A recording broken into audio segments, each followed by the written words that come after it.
Welcome to the Comedy Punch channel, you freaky funsters. Now my name is Andy, and over the next few minutes I'm going to attempt to make you laugh by telling you jokes. Now, as I always say, there's no guarantee I'm going to make you laugh, and there's no guarantee you'll find these jokes funny. But I'm doing it just to add a little bit of humour in your day.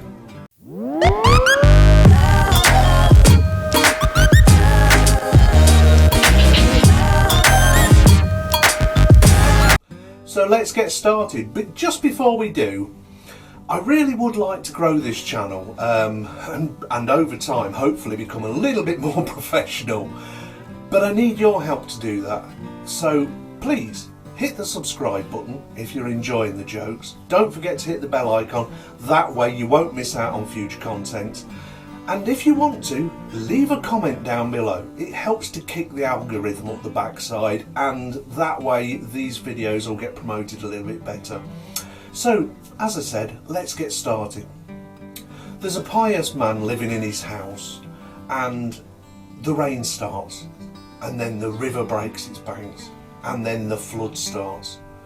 Before long, he's downstairs, and already the water's up to his waist. And he prays and he says, Lord, please send me help. I'm a pious man. I believe in you, Lord.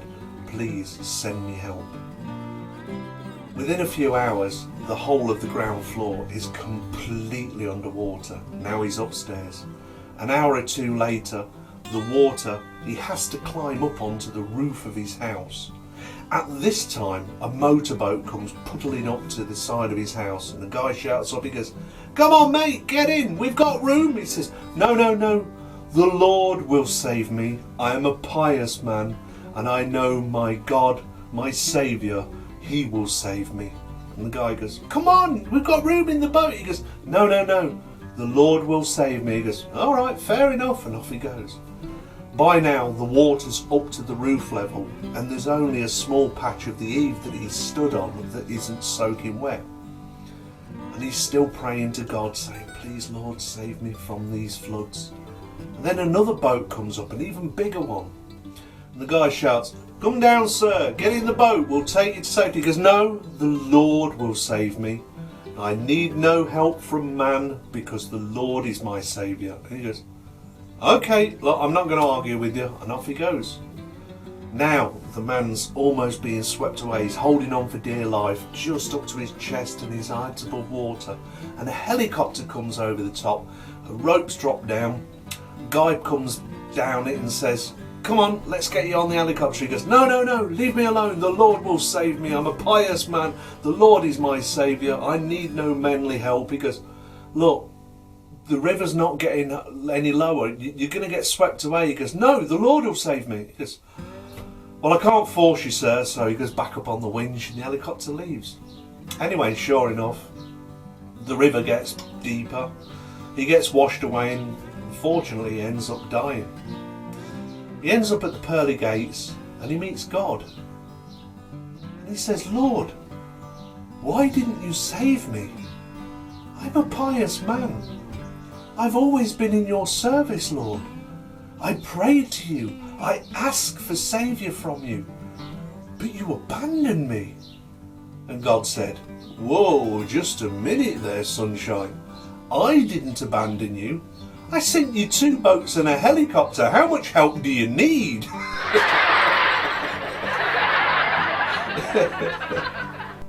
The Lord might work in mysterious ways, but look out for those ways. So let's continue.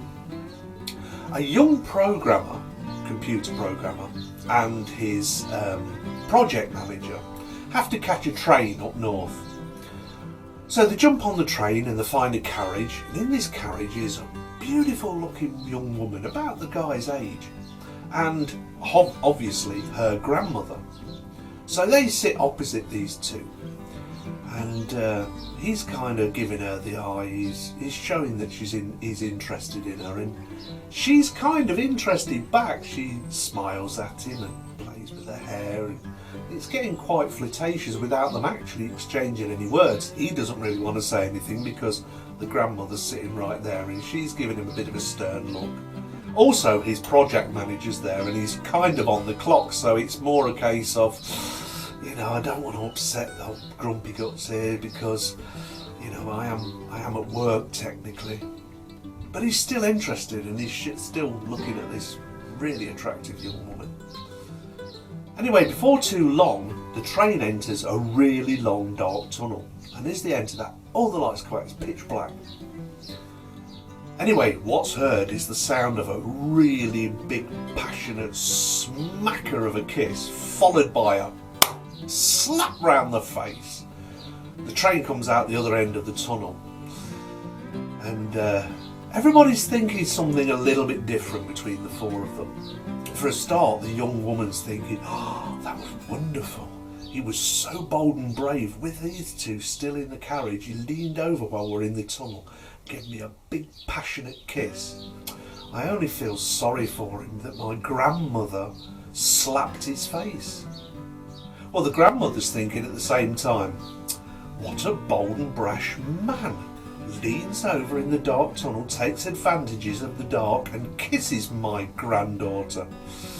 Well, at least she had the common sense to slap his face and told him it wasn't acceptable. Good for her. The project manager's thinking, I remember when I was that age, eh? Good for you though, trying to get a kiss in there, leaned over, gave her a right smacker. It's a shame the grandmother missed when she tried to slap his face and slap mine. God, could have done without that. Whereas the young man's thinking, what a brilliant day.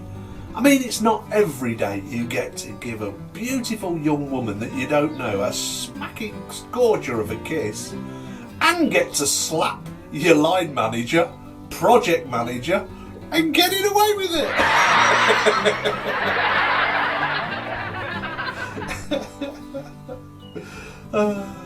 See, everybody thought something else. It's all down to perspective, you know. And it's like these jokes. When I tell them, some people will find them funny, some people will find them hilarious, some people groan, think they're a bit lame, and some people will just not be entertained at all. But you see, we're all different. We all have a different sense of humour, and hopefully, if you listen to this channel long enough, there'll be a joke there for you. There'll be something that tickles your funny bone, gets your giggle factory working. And let's be honest, everybody's got a different key to undo that lock to get their giggle factory working. I'm the same. You know, I find these jokes funny, but I don't particularly like slapstick humour. Some of it, you know, I'll get a giggle with, but most of it just leaves me cold. I kind of like wordplay jokes and jokes that take a little bit of intelligence, sometimes jokes that are just downright stupid.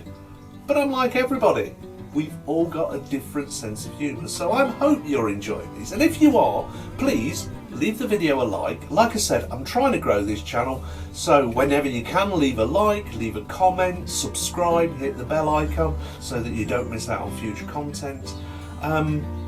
Anyway, let's carry on. This housewife comes home to her home, and when she walks in, she thinks, well, my husband's car was in the drive, but where is he? She looks downstairs, can't see him, walks upstairs, goes to the bedroom. He's in bed with a really attractive young blonde. Well, she's fuming. How dare he break his vows? How dare he ruin a marriage like this? She starts to shout and scream at him until the husband says, well, hang on a minute. He says, let me explain to you how this happened. I was driving home and I saw this young lady at the side of the road with a cardboard sign saying she was hungry. She was clearly living on the streets, but not for long. So I pulled over and I said, how can I help you? And she says, I'm just hungry, I need something to eat. I said, you come home with me and I will feed you. Now, she trusted me enough to get in that car, a total stranger. She came home with me and I fed her. In fact, I undid the fridge and there was a casserole in there that had made night before last, and you didn't bother eating it, you'd left it there, you didn't want to. So I heated that up and I fed her. and she really enjoyed it. She said it was the first time she'd had a cooked meal in a long time, and a homemade one. Now I noticed that some of her clothes were rather tatty, especially the jumper she was wearing. It had holes in, and I knew it was going to be cold tonight, so I took her upstairs and I undid your wardrobe, and I gave her a jumper that you no longer wore. In fact, you said, oh, it was out of style, and she was grateful for that. And then I noticed that the jeans you were wearing were tatty and dirty, and I said, look, here's some trousers that my wife has never worn. She just thinks that they don't suit her properly. Still got the tags on. I gave her those and she put them on. I noticed that her trainers were tatty and worn as well, so I gave her a good stout pair of shoes that you no longer wore. You said, oh, you know, I don't like wearing them anymore. So I gave her those. After all of that, she was so grateful, and she turned to me and she said, is there anything else your wife doesn't use anymore that I can have? So here we are.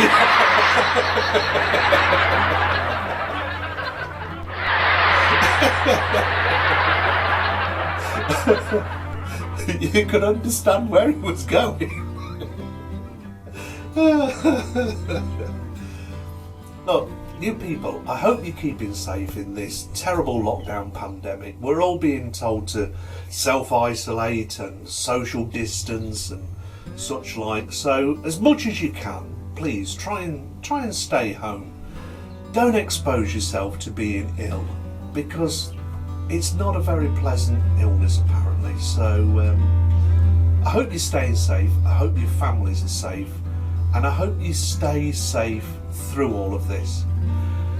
I know it's difficult on everybody, but we've got to try and make the best of the situation, and that's why I'm making these videos. I hope that you get a bit of a giggle out of them.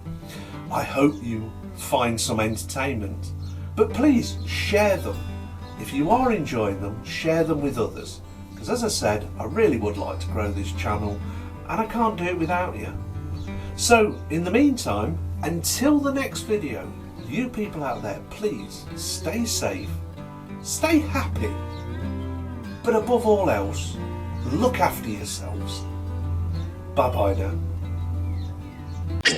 Oh, this you crazy mother.